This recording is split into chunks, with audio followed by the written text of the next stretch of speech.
Kick it. It's candy.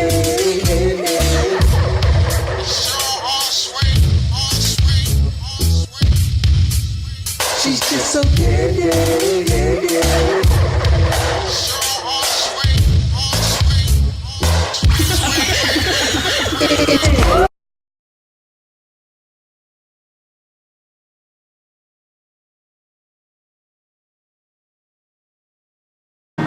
Welcome guys to another episode of The Candy Show. I am your host Candy and I'm coming to you live from Atlanta, Georgia. And I want to welcome my guest here. Some of you guys may know who he is and some of you may not know who he is. Well, you're about to.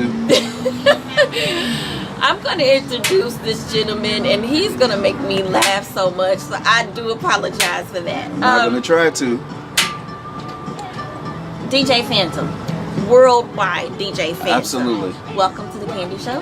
Thanks for having me. Thank you. I'm glad to be here. Tell the audience who you are and give them a little bit of background. All right, DJ Phantom, Chicago Zone. R. Kelly's ex-DJ for 10 years. iHeartRadio, 18 years. CBS Radio for 4 years. With V103 Atlanta, WGCI Chicago, and V103 in Chicago. Basically, that's Order for Jason. it.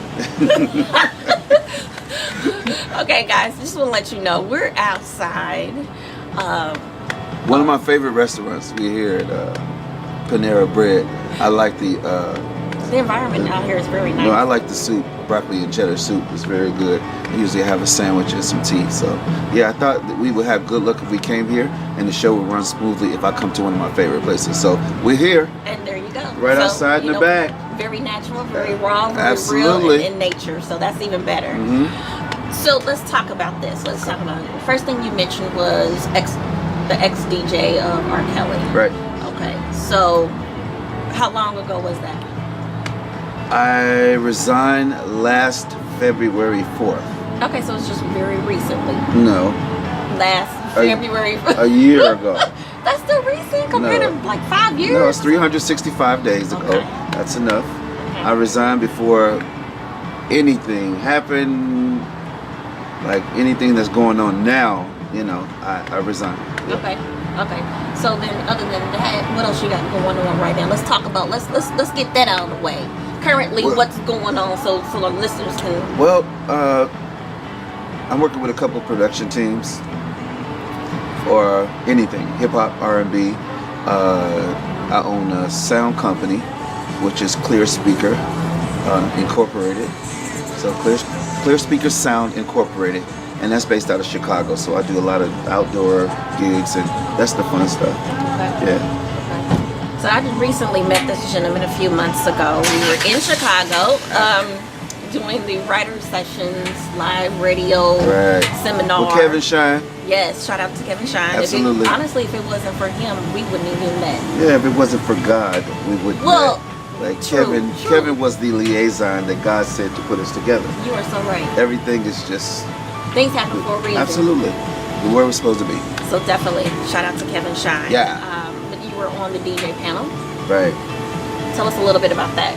Do you often do the DJ panels, or? I could do that stuff all day because what people want to know is you know, your opinion on their record and where you see it fit into today's industry.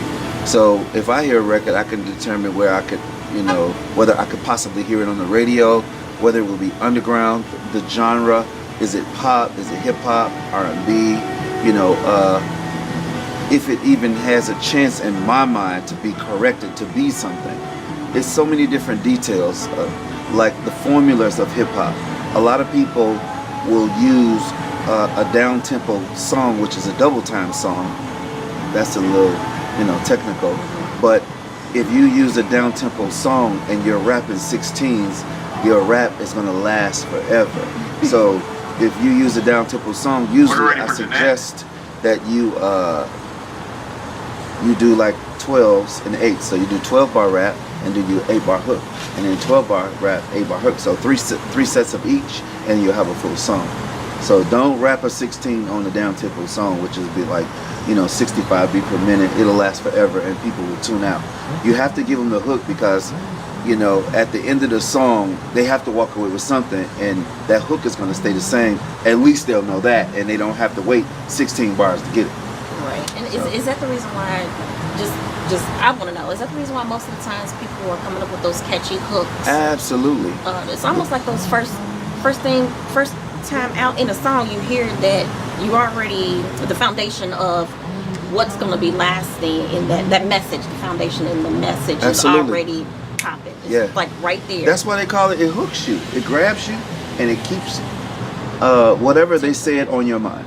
That's Okay. it. And then so much that you'll go back and play it again to learn the rest of the song, the lyrics. I mean, the actual whatever the verse is. And that's the first. Listen, music for me. First thing I hear is the track, but then at the same time, I'm mainly focused on all of the words, the message. What's the person saying? What is he What are trying they to get saying? across? Right. Why What are they you? trying- Why did you make this record? Type of Exactly. thing. Yeah.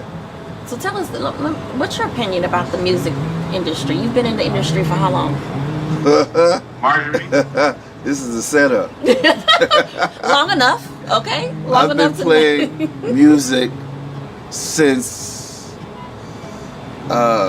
let's just say, a long time. a long time. Hip hop was not around. I started playing old school funk and, you know, house music, and house music very big in Chicago. So I'm one of the pioneer OGs from Chicago that is still relevant today, because I can still play the stuff and appreciate what they do today.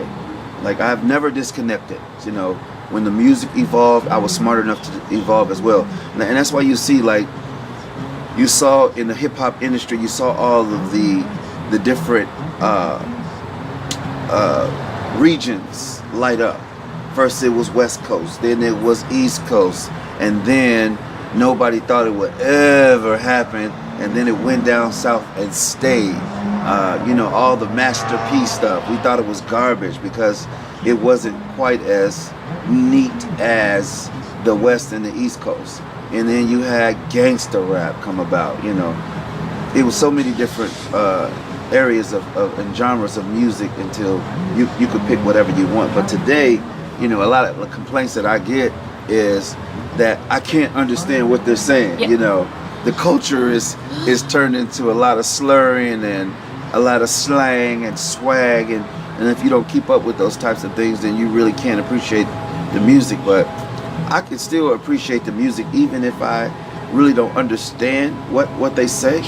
I think that, you know, the groove of the beat and the video helps, and, you know, it's just that type of culture right now. So was music always something that you wanted to do? Is that the DJing? I mean, what did you want to do? It was given to me.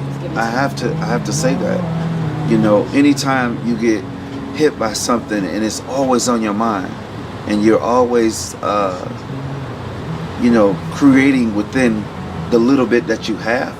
My very first set of turntables were raggedy, and if it weren't for those turntables, I probably wouldn't have been good as I was. So, you know, I had a friend who got the delicacy of having 1200s. 1200's been around since the beginning of hip hop, and he, you know, his mom bought him the good stuff. My mom couldn't afford that. I had a wooden turntable that if the needle went too far, it came up and started again. You know, yeah. The turntables, okay, those needles, okay. Now nobody knows about those needles. But I was dope on a raggedy setup. Were you scratching? Yeah, I was dope. You understand? Yeah, I could rock The a word whole. dope is dope. I was dope. Period. Everybody knows it's a Word, universal Carla. term. And when I got on my friend's stuff, I was nicer. I was just outrageous on some good stuff, but I was dope on some bad stuff. That's really how you build up your craft.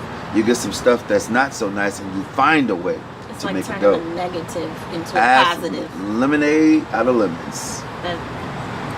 So tell us about your first DJ experience. Oh, I remember I was nervous and my hands wouldn't stop shaking. Yeah, that's all I remember. I was nervous, I was stuttering, and everybody was watching me. But, you know, after a while, you get over it. How long did it take you to perfect your craft? You never perfect your craft. You always grow. You know, that's why I would go, and I'm very known in Chicago, I would go and listen to Joe Blow's set. And I'm always going to be able to take something with me. Like, people take things from me, you know. I'm gonna see something, I'm gonna hear a record and be like, oh. And I have the fortune of having Shazam on my phone, so I don't have to go up to them and be like, what's that? I could just hit a button and let them listen to it, and they'll pick up the song. They'll pick up the song, and I can take that song with me to one day play. Okay. It's a great DJ world out here, but that's the thing, man. You know, it's a gift and a curse because everybody's a DJ. I'm not gonna say that it doesn't upset me to see, you know, celebrities that have not earned their keep and not done the grunt work to be a DJ, and because they're a celebrity, they go do these big time parties and they suck. You know, that could have been my break. Another DJs that's really grunted, you know, their career out to have an opportunity on this forefront. But that doesn't make me feel good because I've crawled the basement of mildew looking for records and bought doubles, and because when a DJ was DJing back then, he had doubles, 2 records each. So you buy that one record, you had to have 2 to trick them out. Yeah. So is that where the ones and twos came from? Because you Absolutely. had to have 2 turntables. You had the 2 turntables and the mixer in the middle. You had to have that. So to hear these guys, these young guys coming to me, and because I'm one of the OG pioneers from Chicago and other, come up to me like, yeah, man, I need some clean music. Like, I recorded each record onto a hard drive, one at a time, to get some of the music that I have. And I have at least 200 crates of records of relevance. Not the junk that be like, nah. I'm talking about some, I still have them. And then they want to hook up to my hard drive and take my life from me, you know? And then we're looked at a certain kind of way if we don't, you know. You have to do the grunt work, earn your keep to be degreed in the area such as DJ.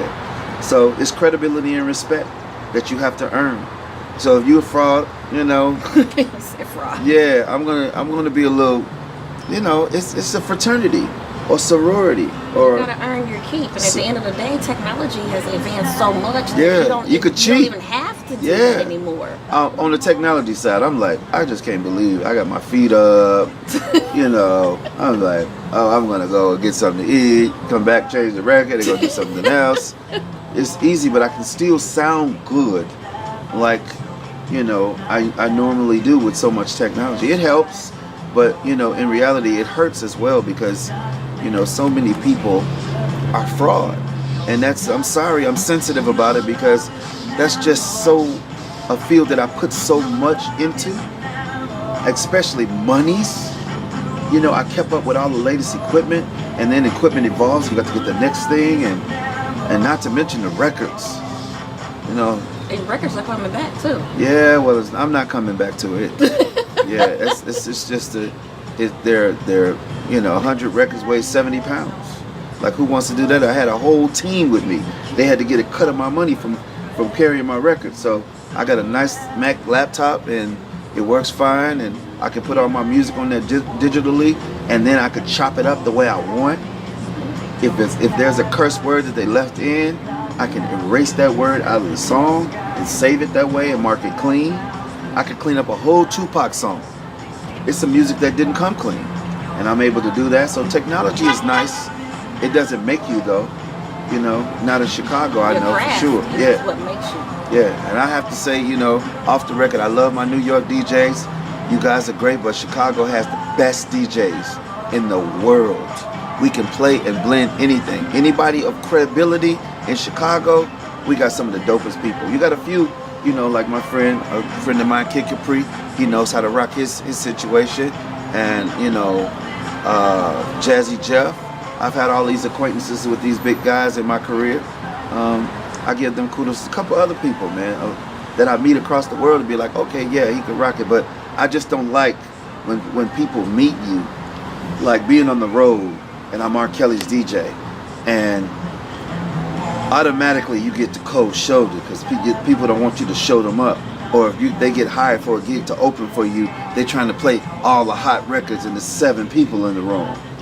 I'm just gonna run back over it, pal. As soon as you get down, everything you play, I'm gonna play at the end of my set, and I'm gonna show you how you should have played it. And then you need to know the rules of engagement when it comes to DJing. Like if you're doing a stepper set, stepping came from Chicago. You do not scratch steppers music. You don't scratch house music. Not now, because house music people, the average age is like 35, 40 and up. Like what the hell? Like, and then I'm gonna give everybody a bone. You know, all of these DJs that's backspinning, you can backspin 3 times. If you backspin something more than 3 times, that's a no-no. Like, I don't backspin at all because I just, you know, at this point, people want their song. They want it to be mixed smoothly. They want the party to keep going. And especially if you really don't know technically what you're doing and you come in off beat, you can sit a lot of people down off your dance floor. So well, I'm a dancer too, so that DJ is so important absolutely, to me. Absolutely. So yeah, you really have to know what you're doing out there in the DJ world. Speaking of which, how much are DJs important? I mean, what's the importance? How important are DJs? Very important, because DJs are record breakers. You know, once you brand yourself as a DJ, you know, people that don't know what they want trust you to deliver that. So I don't know what I really like, but if I listen to DJ Phantom, he always playing some hot, and that's how you get your fan base. You never jeopardize a bunk song, you know, because somebody come up to you and willing to pay you, you know, put my song on. If it's whack, it's whack. It can't go on my platter if it's whack. I don't want to play it. I'll give you some advice on how to get it where you need to get it to, for me to put it between all this hotness, you know. But if it's whack, if I'm not feeling it, if it's got potential, I got some hype on, everybody knows, and I play your record and they're like, drink time, you know, I don't want to play that record.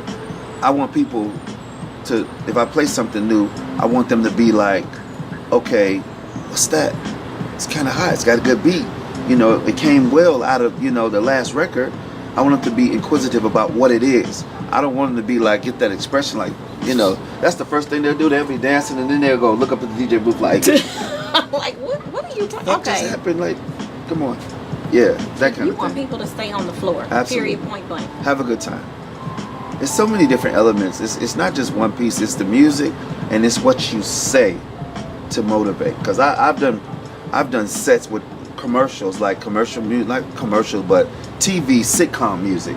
Like, have fun with it. Y'all remember this? And I'll play Happy Days, and then I'll play the Jeffersons, and then I'll play Good Times. And people like to reflect back to those days and be like, damn, he did a whole set with just sitcom, you know, music and did a great job. And then you can get back to the good stuff. And it's, to me, dancing is fun, and so you want it to be fun.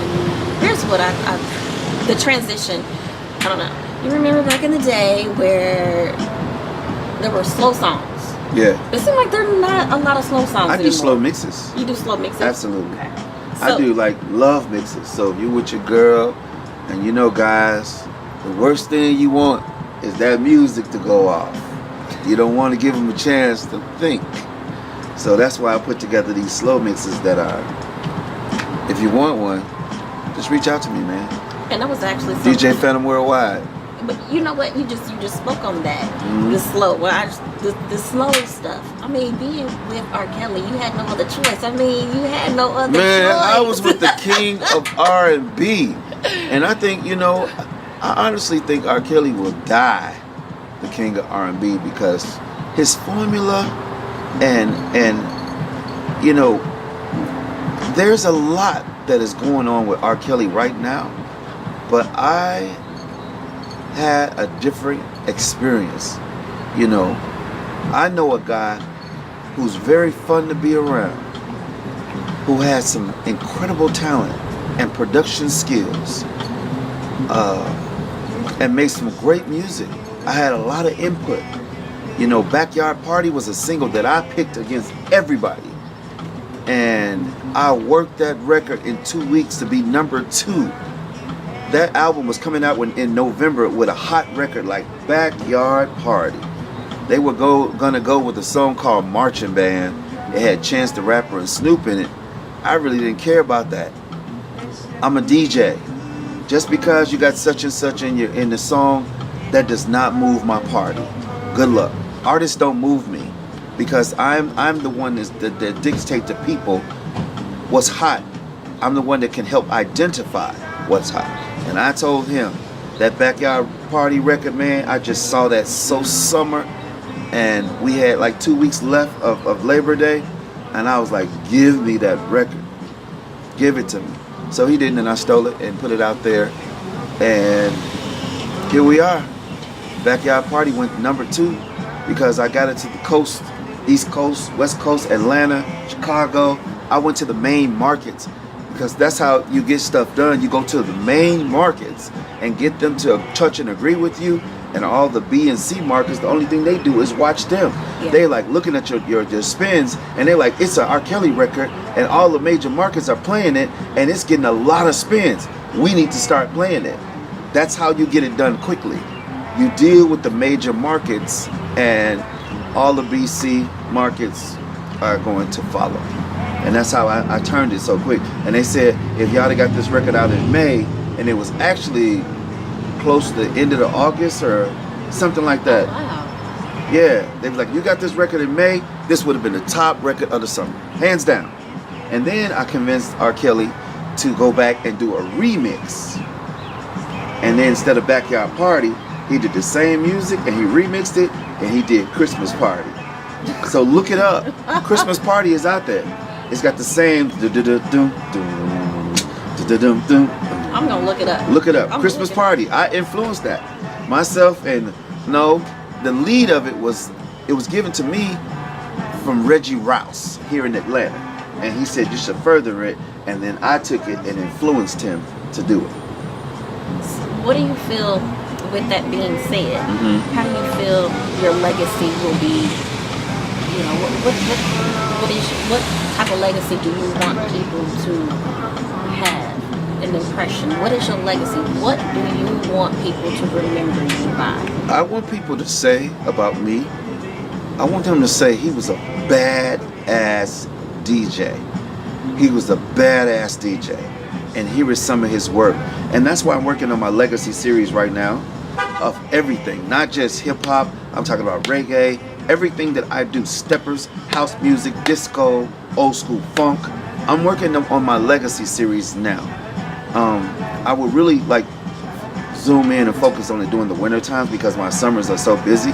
But next year, look out for my legacy series. I will be working all year on those.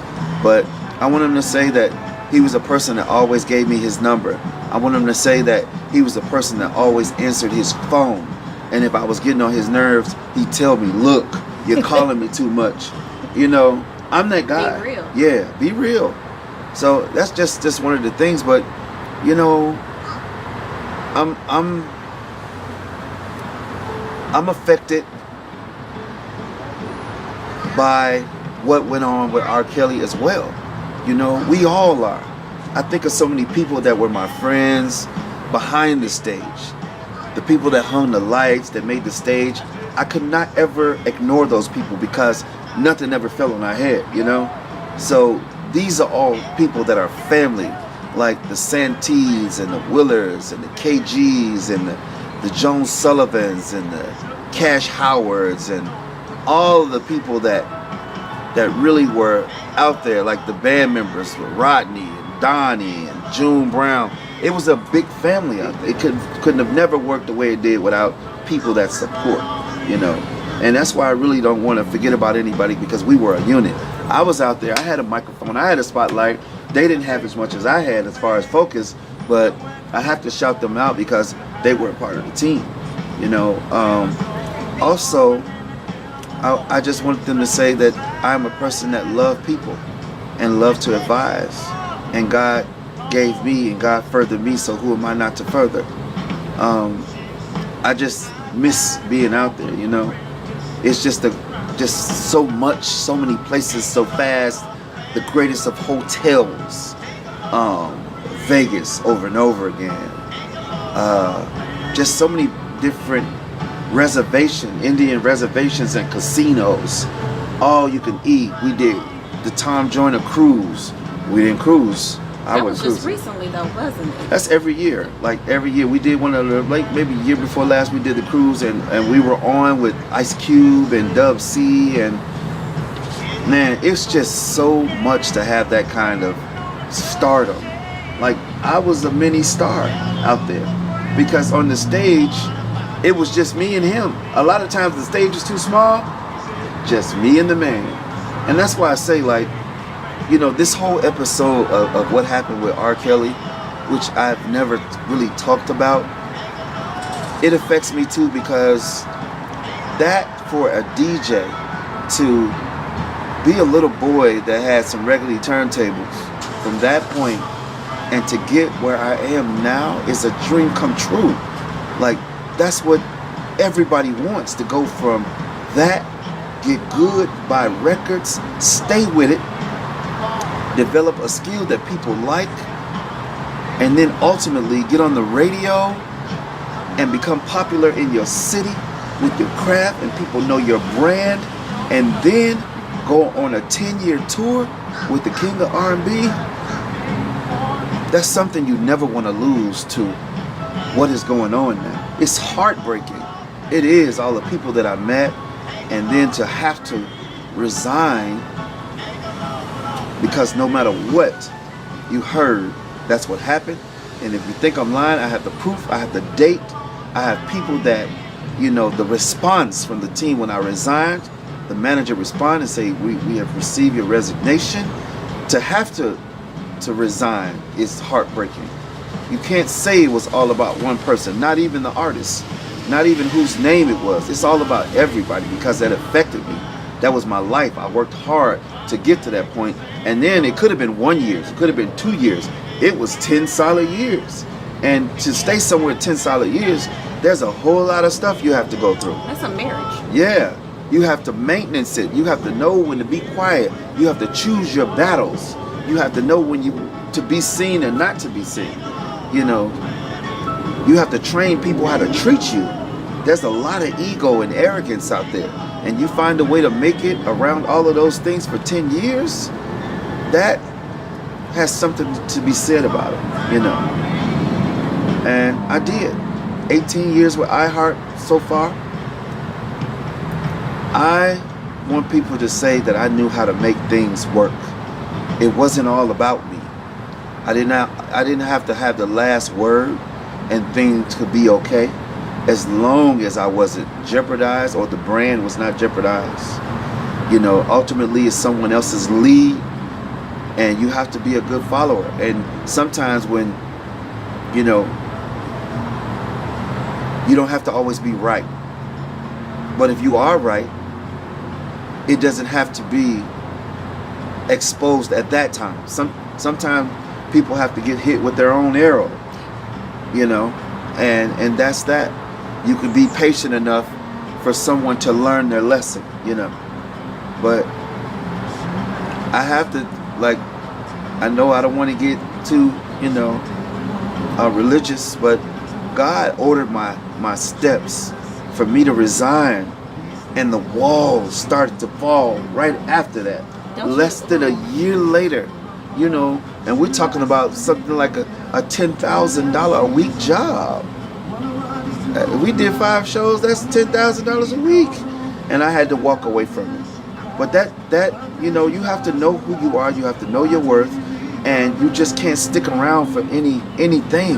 You have to be a man.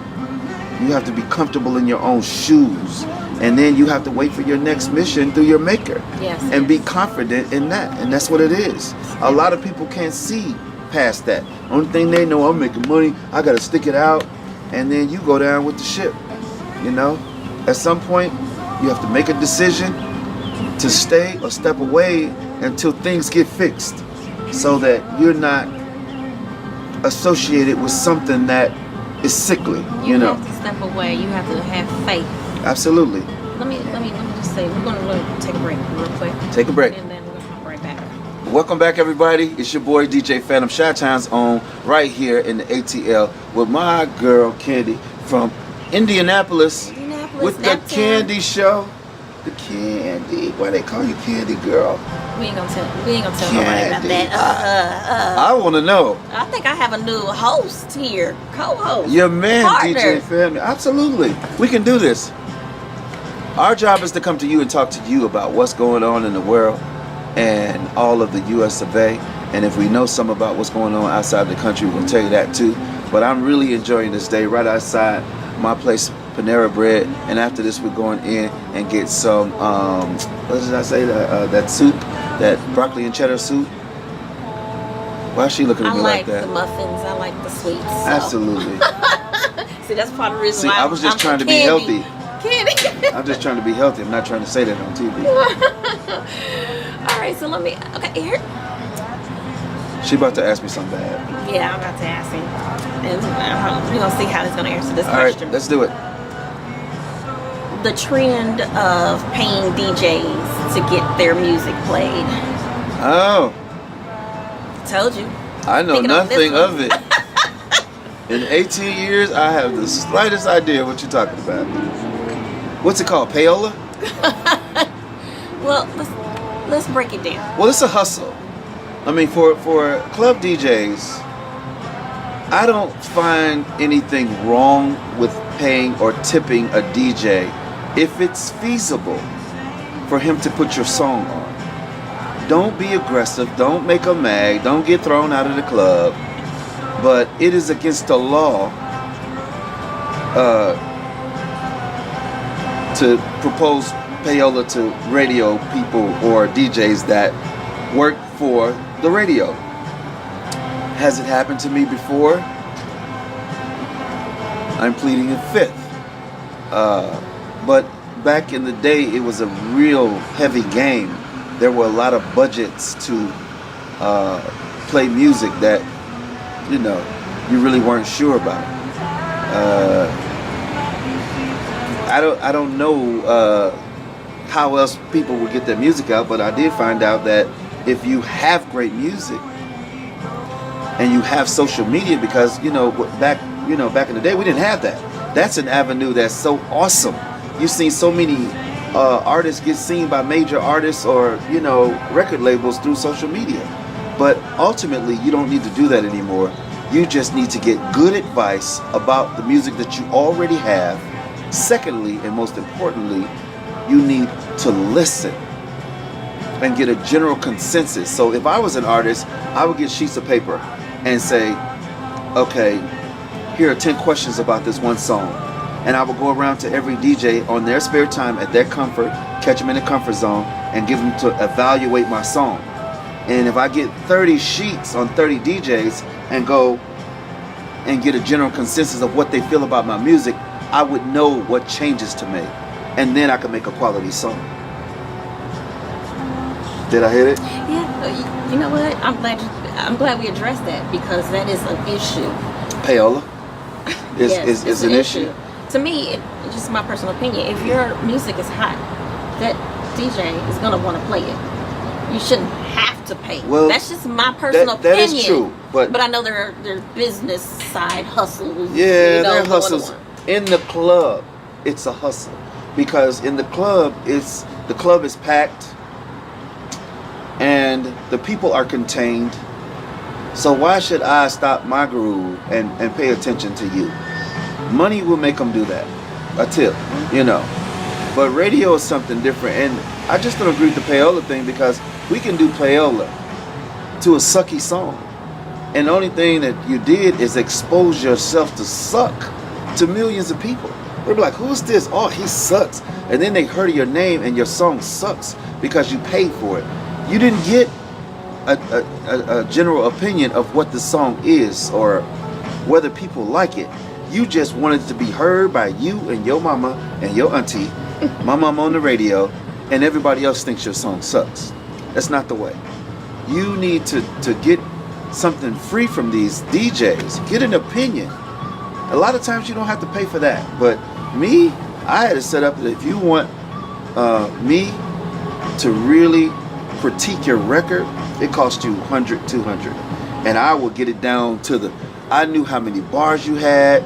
I knew your hook. I say the hook wasn't strong enough. You need a stronger hook. I got down and really analyzed your whole, the production. I gave you a grade, 1 to 10 on the production. I tell you it's down tempo. I could tell you the beat per minute of it. I could tell you what key it was in.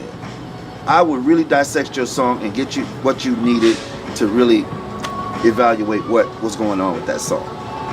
So why should I have to work for you for free?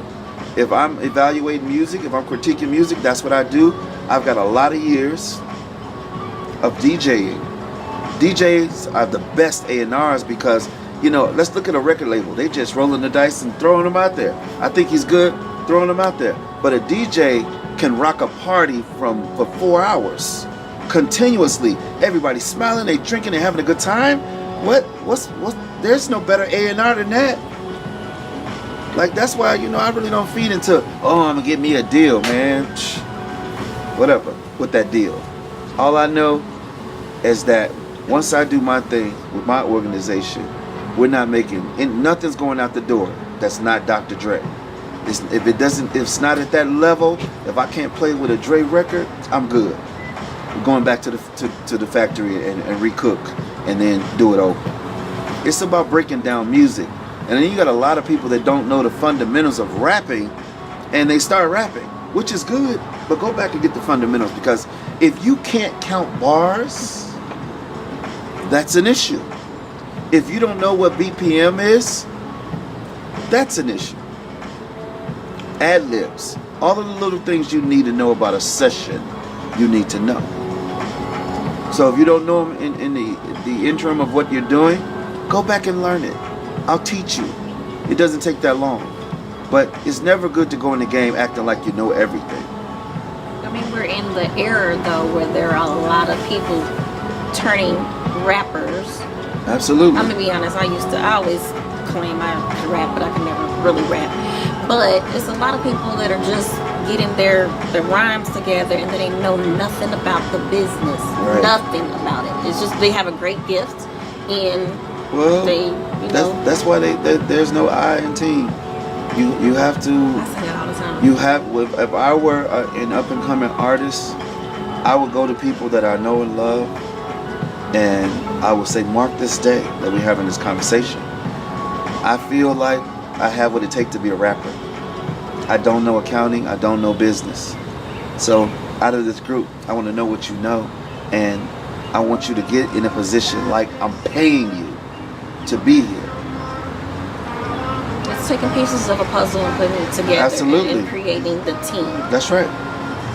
That's right. Everybody has a strength and weakness. Absolutely. Play your position in my career right now, you know, before it all goes down. And then you're asking me for a job. I need help now. I need a social media person. I need this, I need that, you know. And everybody, you know, let's have meetings. Let's meet about what's going on. But first is the product. Come with the product that proves that you are worthy of someone working for you for free. It's unfair to ask someone to work for you for free and you haven't come up with, you know, the product that says, hey, he's good. That's your job. You are the product. Make a class A product that people's like, all right, I'm on deck. I'm working for free. We're going to get you some shows. We're going to get you to open up. We're going to get all those things. You have to have that person and people. You have to have the people that's going to believe in you. Absolutely. And the best time is you starting with someone from the ground up. Right. So tell everyone how they can get in touch with you. Well, it's DJ Phantom, worldwide at Gmail is one of my email addresses, would be the one. Where I'm going to go out on a limb and say, take my phone number. It's 708-670-2027.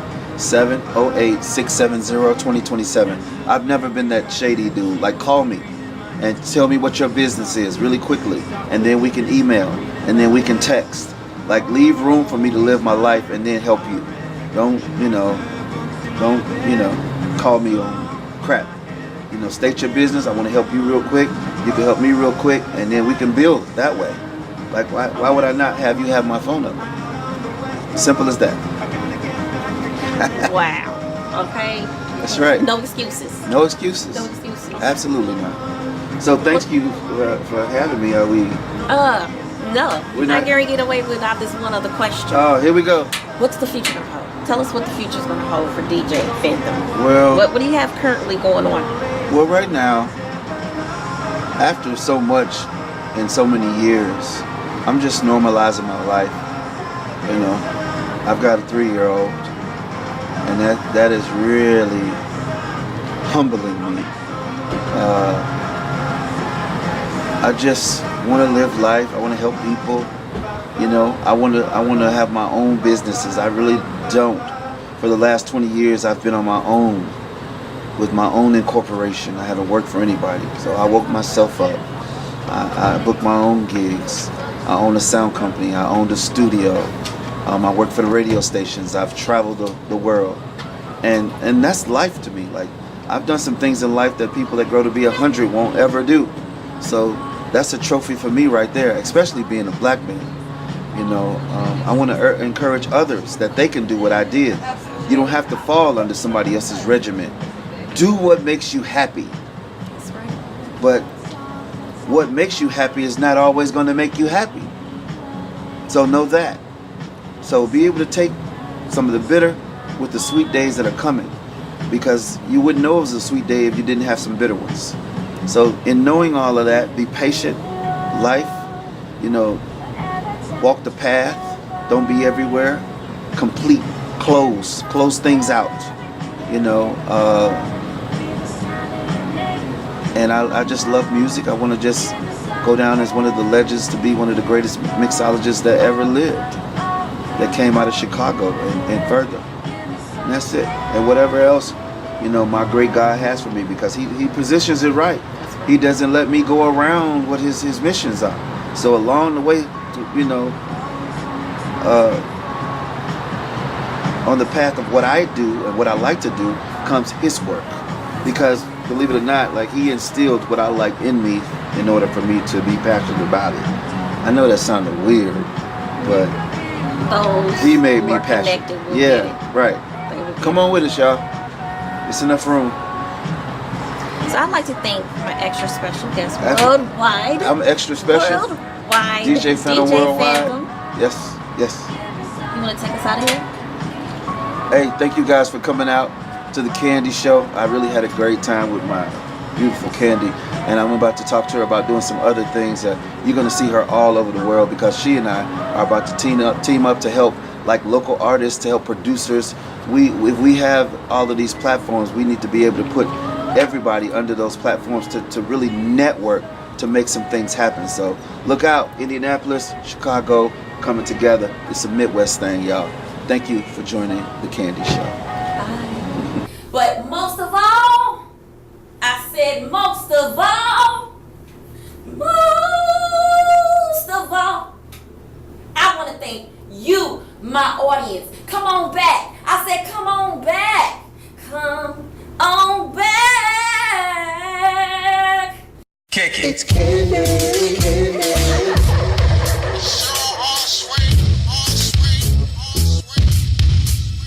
She's just so candy.